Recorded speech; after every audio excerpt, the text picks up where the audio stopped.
তো আমার মনে হুম। হয় যে প্রত্যেকটা বয়স্ক মানুষকে একবার হুম। হলেও আমাদের পরিবার এবং বাইরে যাদেরকে আমরা চিনি হুম। তাদেরকে একটু অন্তত এই ব্যাপারটা, আপনার এই জিনিসটা পৌঁছে দেওয়া উচিত। আমাকে শুনতে পাচ্ছেন? হ্যাঁ, শুনতে পাচ্ছি, বলুন। আচ্ছা, আমি প্রথমত একটা বলবো, যেটা হচ্ছে আমি সকালে খুব দেরিতে ঘুম থেকে উঠতাম। মানে আচ্ছা। শুধুমাত্র আমার মেয়ের যখন স্কুল থাকে তখনই আমি একদম 4:30-5টায় উঠি। বাকি সময়গুলো যখন আমি কোনো খুব ছুটি পাই তখন আমি একটু দেরিতে, মনে হয় 7টা, 7:30, 8টা এমনি সময় করে ঘুম থেকে উঠতাম।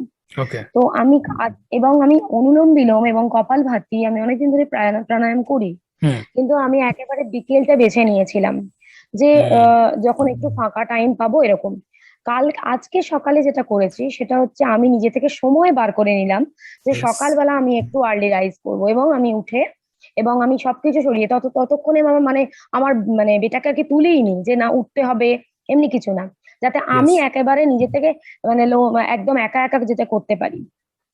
তো আমি শুধু এটা চালিয়েই আমি ওই দিকটা নিচ্ছিলাম, যেটা আপনি কালকে করিয়েছেন।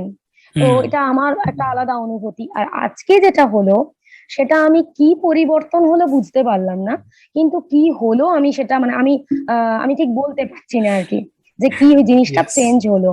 তো আমার মনে হুম। হয় যে প্রত্যেকটা বয়স্ক মানুষকে একবার হুম। হলেও আমাদের পরিবার এবং বাইরে যাদেরকে আমরা চিনি হুম। তাদেরকে একটু অন্তত এই ব্যাপারটা, আপনার এই জিনিসটা পৌঁছে দেওয়া উচিত, যে তারাও একবার ট্রাই করুক। তো এইটুকুই ইয়েস। বলার।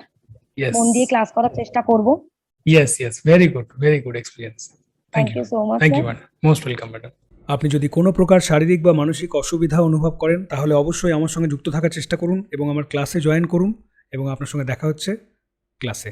নমস্কার।